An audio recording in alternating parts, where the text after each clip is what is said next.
आज की कहानी एक सच्ची घटना पर आधारित है, या यूँ कहूँ कि मुझ पे बीती हुई कहानी है। मैं दिखने में अच्छा हूँ, मैं एक अच्छे परिवार से हूँ, मेरा एक अच्छा खासा बिजनेस है। फिर भी पता नहीं क्यों वो मुझे पसंद नहीं करती, या फिर करती है। तुम ही लोग मुझे बताओ ये कहानी सुनकर। उस दिन हम दोनों कॉलेज से आ रहे थे। हल्की बारिश हो रही थी। फिर देखते ही देखते वो एक तूफ़ानी बारिश में तब्दील हो गई। मैंने उसे अपनी जैकेट देना सही नहीं समझा, क्योंकि यह फिल्मी हो जाता। मैं सिर्फ उससे बातें कर रहा था और वो मौसम के मज़े लेते हुए मेरी बातों पर मुस्कुरा रही थी। फिर हम दोनों को एक दूसरे का साथ अच्छा लगने लगा। सच ही कहा है किसी ने, वक्त बीतते देर नहीं लगती। हम दोनों एक अच्छे डॉक्टर बन गए, लेकिन मैं अपने फैमिली बिजनेस को देखता था और वो अपने प्रोफेशन यानी कि डॉक्टर बनना चाहती थी और अच्छा डॉक्टर बनना चाहती थी। लेकिन अब वो बदल गई। उसे ना जाने क्यों अकेला रहना पसंद आने लगा। वो गुमसुम सी शक्ल, झुकी सी पलकें, शांत लबों को देखकर मैं अक्सर उससे बातें करने को जाता और अपना मोबाइल साइलेंट कर पूरा ध्यान उस पर देता। मगर वो शायद अब खुश तो नहीं थी। तो मैंने उसे खुशी के खातिर उसे एक केस दिया। एक पेशेंट जो दूसरी कंट्री में था। सारा खर्च पेशेंट के गार्जियन ही उठा रहे थे। उसे तो बस पेशेंट ट्रीट करना था, लेकिन वो मान नहीं रही।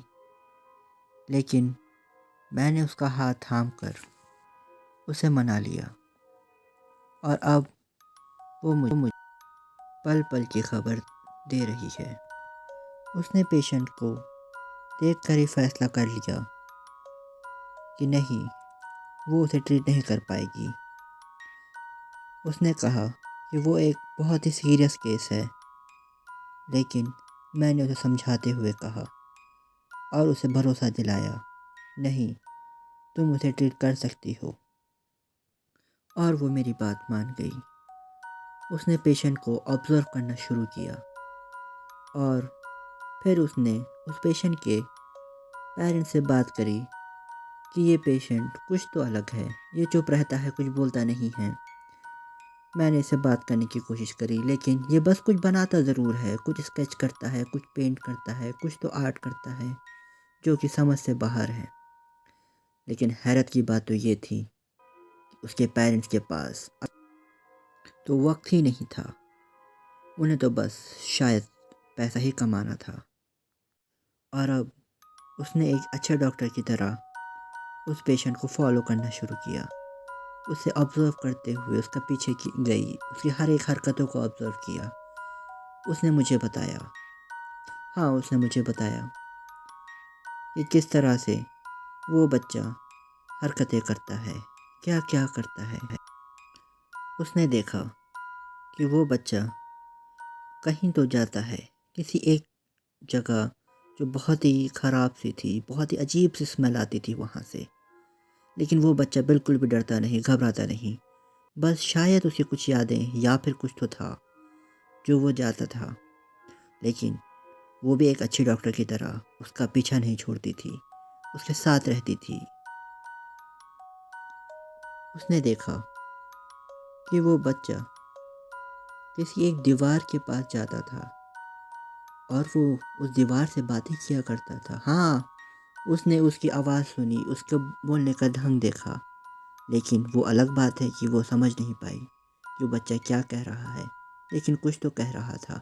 आज पहली बार उसने उस बच्चे की आवाज़ सुनी थी।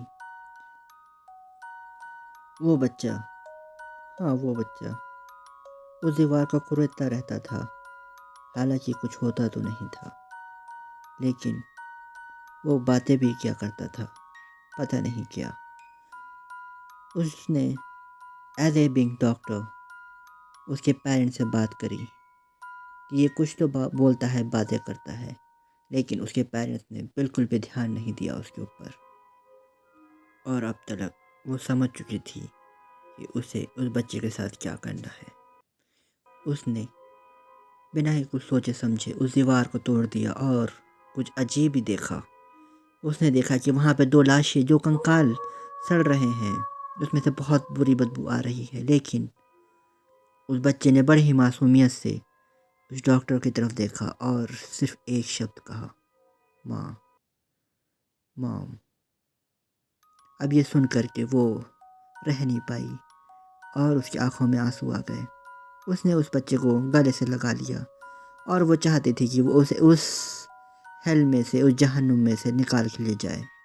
और उसने देर नहीं की, मुझे कॉल किया कि मुझे जल्द से जल्द यहाँ से ले जाओ, जैसे भी करो, कुछ भी करो, लेकिन मुझे प्लीज़ यहाँ से ले जाओ। और मैं करता भी तो क्या, मैंने पहली फ़्लाइट का टिकट लिया, लेकिन जाने में देर तो लगती ही है ना। आखिरकार वो दूसरी कंट्री में थी, मैं दूसरी कंट्री में था। बहरहाल मैं पहुंचा ज़रूर उनके मेंशन पे, उनके बड़े से घर पे, लेकिन उसके बिखरे हुए बाल थे। अब उसकी आंखों में आंसू थे। अब उसके लब ज़रूर हिल रहे थे। उसने जैसे ही मुझे देखा, वो दरवाजे से भागती हुई मेरी तरफ आई, लेकिन वो भाग नहीं पा रही थी, पता नहीं क्यों, लड़खड़ा रही थी। मैंने पीछे देखा कि एक तरफ वो आदमी और औरत थे, जो यकीनन उसके पेरेंट्स तो नहीं थे। उस पेशेंट के पेरेंट्स तो शायद उस दीवार में चुन दिए गए थे। सबसे दर्दनाक बात तो ये थी कि वो बच्चा भी उसी को देख रहा था अपनी नम निगाहों से, और दबी हुई आवाज़ से उसने उसे माँ कह के पुकारा। और वो लड़खड़ाती हुई जो भाग भी रही थी, वहीं गिर गई। उसने बड़ी ही आस भरी निगाहों से मेरी तरफ देखा और रोते हुए कुछ तो बोल रही थी वो मुझसे। अब पता नहीं क्यों मैं उसकी बात समझ नहीं पा रहा था, या फिर वो बोल नहीं पा रही थी। उसने बस हाथ दिखाते हुए मुझे बाय कहा। शायद उस बच्चे ने उसे अपना लिया था। उस बच्चे ने उसे अपना लिया था, और मैं आज भी उसके जाते हुए कदमों को याद करता हूँ, उसी कदमों को, धूल को महसूस करता हूँ। चलो तो फ्रेंड्स, बताना कमेंट्स करके कि तुम्हें ये कहानी कैसी लगी, और ज़रा ध्यान देना क्या वो मुझे पसंद करती थी। बताए ना ज़रूर, भूलना नहीं। Thank you.